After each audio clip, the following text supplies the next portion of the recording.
Welcome to the Daily Vibecasting. Today, the U.S. housing market flashes a massive red signal.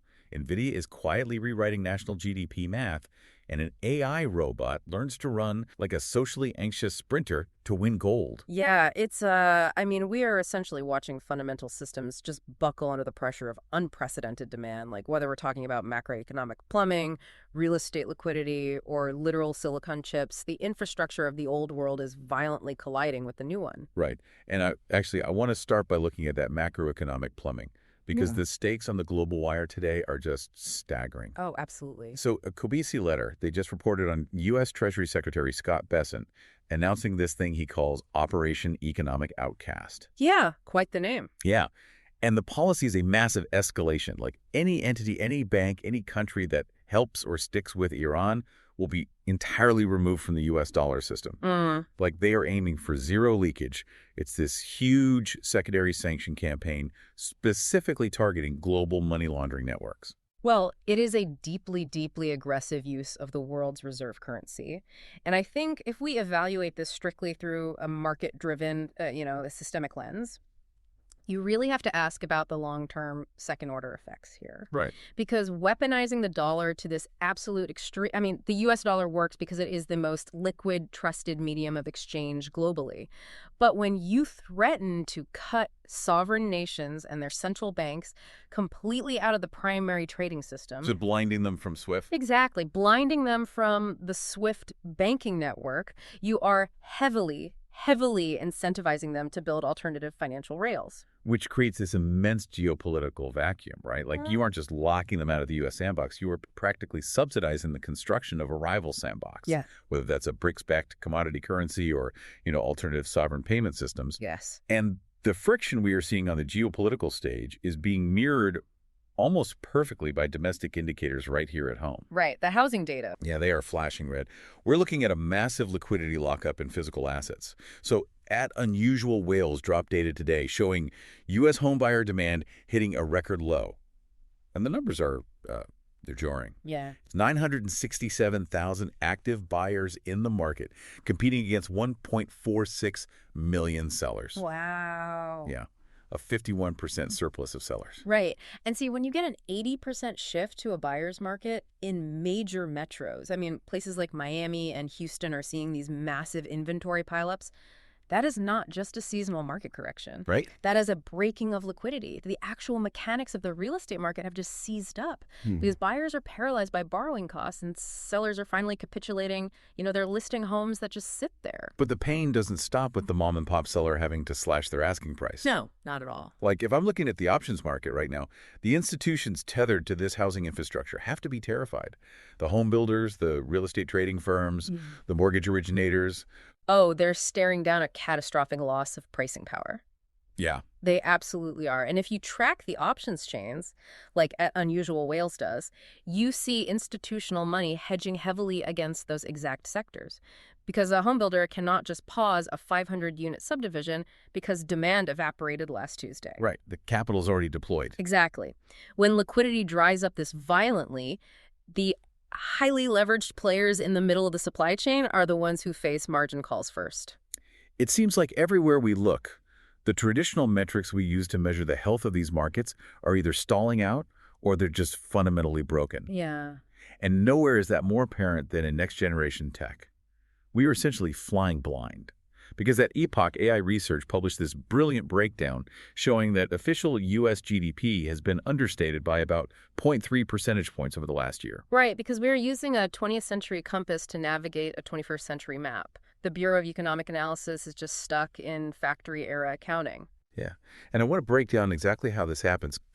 The mechanics of this statistical blind spot are fascinating. It comes down to a massive supply chain gap in how we actually measure value.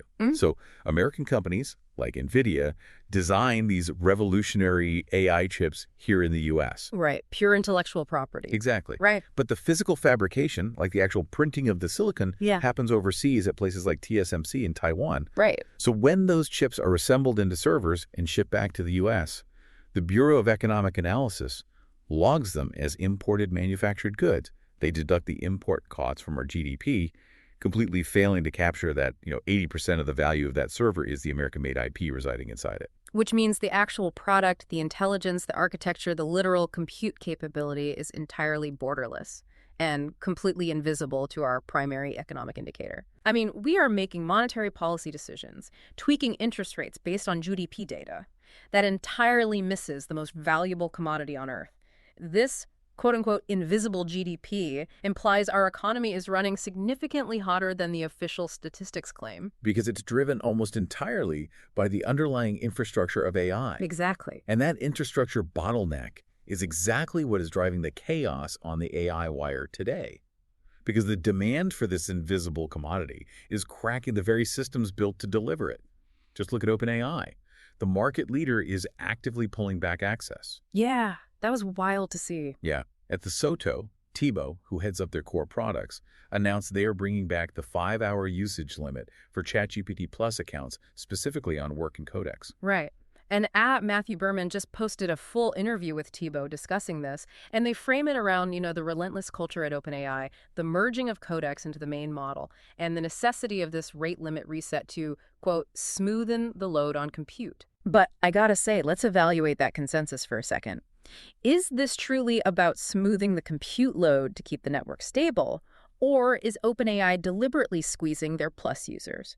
Because they are capping the $20 a month Plus tier, but conveniently, the restriction doesn't apply to the higher tier Pro subscriptions sitting at $100 and $200 a month. Oh, I see what you're saying. Yeah. This looks less like an infrastructure necessity and a lot more like a tactical bottleneck designed to force heavy developers to upgrade their subscription. Okay, I have to push back on that cynicism just a little bit. Is it really just a cash grab? Because we know for a fact that inference, like the actual cost of running these models to generate an answer, is incredibly expensive. Well, sure. Especially with the new O1 models that literally think before they speak. They use exponentially more compute per prompt. So if you have millions of developers hammering the system with complex coding tasks, the compute load genuinely does spike. It might simply be financially impossible for them to offer unlimited access at $20 a month anymore without melting their own servers. Okay, I don't disagree that inference is expensive, but the timing is what makes it a tactical business decision. I mean, they are choosing who gets to melt the servers, and they are reserving that privilege for the enterprise tier clients. Fair point. Yeah. That's a fair point. And if you're a developer listening to this 5-hour limit isn't just an annoyance. It's a glaring signal that you need a multi-model backup strategy immediately. You cannot build a business reliant on a single API that might just throttle you by lunchtime. Absolutely. Especially because while OpenAI is rationing compute, the rest of the market is flooding the zone. I mean, Michael Dell just announced that Nvidia Grok 3 LPX hardware is in full production and actively being deployed via Dell Technologies, and they're hitting a staggering 3,400 output tokens per second. Which is just an astronomical amount of capital expenditure. Like, to put 3,400 tokens a second into perspective, that is generating the text of a short novel every single minute. Right. And it isn't just the proprietary hardware guys flexing. The open source software community is closing the capability gap in real time. So, at Eli Bakuch linked the live WAN-B dashboard today for Marine's new 535B A23B mixture of experts model. Oh, yeah, I saw that. Yeah. And just to translate that for a second, WAN-B, or weights and biases, is the standard tracking dashboard developers use to watch an AI learn in real time. And a mixture of experts model, or MoE, means instead of having one massive, slow artificial brain try to answer every question, the AI acts like a team of highly specialized experts. Right. It routes your math question only to the math expert, making it incredibly fast and efficient. And this leaked dashboard shows this open source model completely crushing the projected baselines of GPT 5.6. Which is just incredible. It is the commoditization of intelligence happening right in front of us. And you also have XAI pushing the pedal to the floor. Analysis Research is offering a 50% discount on Grok 4.6 specifically for long-running autonomous agents. Yeah. And alongside that, at Doge broke the news that XAI just dropped a massive browser use plugin. So Grok can now take direct automated control of your local Chrome profile. Wait, really? Yeah. It browses, it scrapes data, it fills out forms. It essentially operates the web exactly as you would. Which brings up a brilliant historical analogy that Ed Harry Stebbings highlighted today from VC Paul Bonnet. Oh, I love this. Yeah, it's so good. Bonnet has this thesis that perfectly frames this massive, chaotic AI capital expenditure boom we're watching right now. Huh? So back in 1852, aluminum cost more than gold. Right. It was this rare, difficult-to-extract luxury material used for fine jewelry. But over a few decades of intense industrial investment, the price plummeted 99.9%. And once it became incredibly cheap, it created massive, ubiquitous new global markets from aviation to beverage cans. Yeah. And Bonnet argues that is exactly what we were watching with compute right now. It is the exact same economic mechanism. I mean, companies like Dell, XAI, and Grok are spending billions of dollars building the massive aluminum smelters of the 21st century. The infrastructure is buckling right now, but this aggressive capex is the necessary precursor to driving the price of intelligence down to near zero. Right. They are trying to make AI a cheap, ubiquitous utility. But, and here's the massive enterprise reality check. Oh, yeah? All this raw intelligence, all these blazing fast tokens, it is entirely useless if you can't actually sell it to businesses or if you can't hire the engineers to build it safely.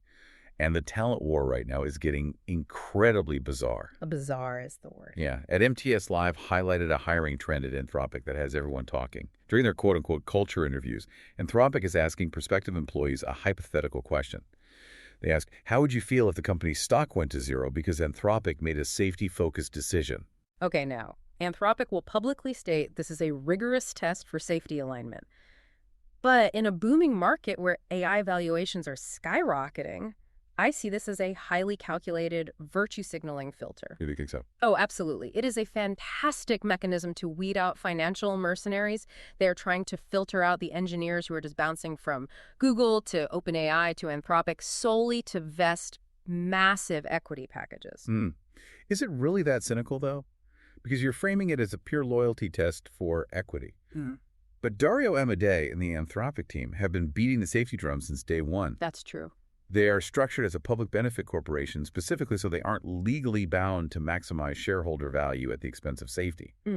Isn't it highly probable they genuinely just want to weed out people who would blindly push a dangerous model into the wild just to secure a stock bump? I mean, I think it can be both, but the reality of the market right now is that the immediate financial return isn't in building these massive foundation models. It's in the incredibly gritty, unglamorous application of them within the enterprise sector. The tech is essentially magic, but integrating it into a legacy corporation is still absolute trench warfare. Trench warfare is the perfect term for it. And we saw a post from @Kanchengwid validating exactly this shift in palette. He highlighted Rajesh Thatlam, who's an L7 senior staff engineer at Google, building their core agent infrastructure. Right. Rajesh just walked away from big tech entirely to build an AI healthcare startup called InsureCare. He is taking the bleeding edge of autonomous AI and forcing it into high-stakes, highly regulated healthcare workflows. Because that is where the actual friction and therefore the actual value lies. Selling this technology to a Fortune 500 company is not a seamless process. No, it's a nightmare. And Lennison shared takeaways from a masterclass on enterprise sales with Jen Abel, and it just shatters this Silicon Valley illusion that AI will just magically sell itself because the demos look cool on Twitter. Right, yeah. People think enterprise sales is a clean 5-step CRM process, intro, demo, proposal, contracting, close. Lenny points out that is pure revenue forecasting fiction. Real enterprise sales is a grueling 15-step political grind. Oh, yeah. You have to execute pincer moves on rival executives. You co-author deployment agendas. You have to time box pilots to 2 days just to maintain momentum. It requires deeply human project management to overcome corporate inertia. Exactly. And the major tech platforms know this, which is why they are desperately trying to engineer away that human friction at the IT level. Just look at the seemingly boring update at Claude Devs today. They just pushed zero-touch enterprise authentication for MCP connectors. Okay, I want to translate that for our listeners who aren't IT admins because it sounds like word soup, but it's massive. It really is. So MCP stands for Model Context Protocol. Think of it as a universal adapter plug that lets an AI model safely read a company's internal databases or tools like Slack or Notion. Historically, to make that connection, every single employee would have to go through an OAuth screen. That annoying pop-up where you have to click, allow this app to access your data. Exactly. And if you are deploying an AI tool to 10,000 employees, you do not want to generate 10,000 IT support tickets on day one because people don't know how to click allow. Yeah, that's a nightmare. So zero-touch authentication means the central IT admin handles the security handshake once globally for everyone. They are surgically removing the friction that stalls enterprise adoption. Because to win the AI war right now, you don't necessarily need the smartest model on the leaderboard. You need the model that integrates the fastest without breaking a client's security protocols. Yeah, that structural friction, that collision between advanced capability and legacy constraints, is actually the perfect bridge to our final stories today. Because we are seeing this advanced tech hit the physical world, and we're hitting massive milestones both down here on Earth and a million miles away from it. Yes. So both at NASA and at SpaceX posted updates today on the upcoming August 30th launch. They have successfully encapsulated the Nancy Grace Roman Space Telescope into the payload fairing of a Falcon Heavy rocket. See, this is where the narrative shifts from market economics to pure scientific awe. They are launching this observatory out to the second Lagrange point, which is a gravitationally stable orbit about 1 million miles away from Earth. And its capability is just hard to fathom. It has a field of view 100 times wider than the Hubble Space Telescope. Wow. Its primary mission is to map dark energy, dark matter, and survey millions of galaxies to really understand the expansion history of the universe. We are sending an autonomous, wide-angle eye into the deep dark to answer the most fundamental physics questions of our existence. It's incredible. But, while we are looking out into the cosmos down here on Earth, we are watching the bizarre, sometimes comical evolution of physical AI. Oh, the robot. Yeah. At Fan posted a video today of the Tiangong Omni humanoid robot from China. It just won the 400-meter gold medal at the World Humanoid Robot Games. Right. But it didn't look like a sleek, menacing Terminator. It went completely viral because it ran with this bizarre, forward-leaning gait, holding its hands rigidly up near its face. The internet immediately dubbed it the socially anxious sprint. It looks funny, but the engineering reality behind that posture is profound. I mean, it wasn't programmed to be quirky. The engineers initially designed the robot to run with a standard alternating human arm swing for balance. Right, like a normal person. Yeah. But the physical reality of the hardware couldn't handle the physics of bipedal locomotion. The torque and the heavy load of swinging those mechanical arms caused the shoulder joints to rapidly overheat, and the robot couldn't finish the race. So the hardware literally melted down under the strain of the software's commands. Precisely. So the engineers put the AI into a physics simulation and used reinforcement learning. They gave the algorithm one singular goal: maximize forward speed without exceeding the thermal limits of your joints. Oh. And the AI independently invented that hands near the face posture. By locking its arms high and tight to its center of mass, it reduced the joint stress, conserved energy, and optimized its propulsion. It is a totally emergent behavior born entirely from a hardware flaw. Yeah. The intelligence adapted to the constraint of his physical body. And that image, like a system pushing itself to the absolute limit and having to contort its posture just to survive without melting down, brings us to an incredibly resonant post today from @WayButWhy, Tim Urban. He captured the cultural mood perfectly with this one. He really did. He tweeted about the massive dissonance of this moment. He wrote that he wishes the rise of LLMs didn't come with catastrophic job loss, massive privacy invasions, and this low-level hum of existential risk. Right. Because if you could just put those side effects aside, this is objectively the coolest, most wild technology humanity has ever built. And if you connect Urban's sentiment to that overheating robot, it forms this haunting metaphor for where we are right now. We as a global society are brute forcing progress. We are running faster than ever. We are taking the gold medal in artificial intelligence and space exploration in compute capability. But we are acting just like that reinforcement learning algorithm before the fix. Exactly. We are completely ignoring the overheating shoulders of society. The friction points we've discussed all day. Right. The macroeconomic lockups in the housing market, the geopolitical weaponization of our currency, the job displacement fears Urban highlighted, the desperate throttling of compute by companies like OpenAI. Yeah.